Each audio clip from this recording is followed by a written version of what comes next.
Hi, my name is Steve Garner. I'm a music educator who's taught band, choir, orchestra, and general music at the middle school and high school levels. Um, these videos are being specifically made for my students at Fremont Middle School in Kuna, Idaho, where I work currently. But all others are welcome to join and pick up an instrument and learn along with this if you wish. I'll be using the Accent on Achievement comprehensive band method published by the Alfred Publishing Company throughout all of these videos. I am not a sponsor of those methods, but that's just what I use in my band room, and so that's what I'll be using here.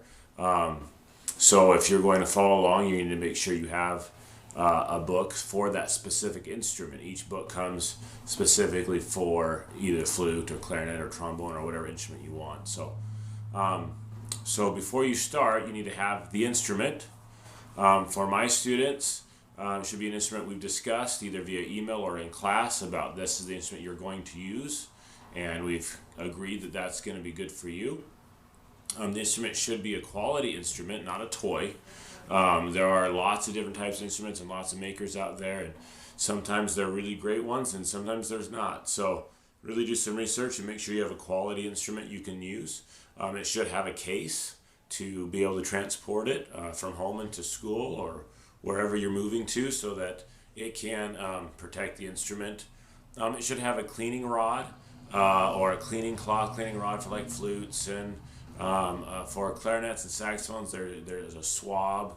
And so it should have all the proper things in order to clean it and take care of it. Your local music store can help you with that and make sure you have the things that you need for your instrument. And so that's all for the instrument.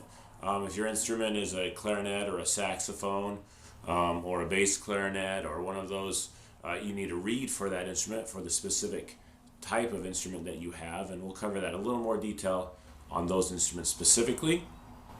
And you should also have a copy of Accent on Achievement Book 1 for the instrument that you have, so depending on which instrument you're going to use. You should also have a sturdy chair to sit in, one that's of average height, or just a regular chair to sit in. We usually play instruments in band while sitting, and we'll talk about that as we talk about posture and how to sit when playing. And you should also have a music stand. Now, a music stand is very helpful to play, to have good posture and to play correctly. It's not 100% required at home. We will have them at school.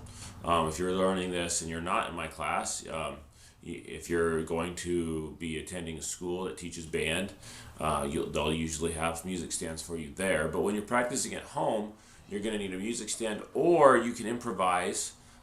Maybe you have a piano like this one here, and you could use the section on the piano for music and play right there. That would work fine. If you don't have a piano, you could use when I was a kid, I used to use my dresser, and I would pull out one of the drawers and I would set the book on the edge of the drawer. It worked sometimes and sometimes it didn't, but you want somewhere where you can set it up so that you're not trying to look down because that's going to create the wrong kind of posture. So those are the things you need before we start our next video. Okay, and I'll just go over those one more time. You need an instrument, quality instrument that has a case and that has all of the parts for it that you need to play.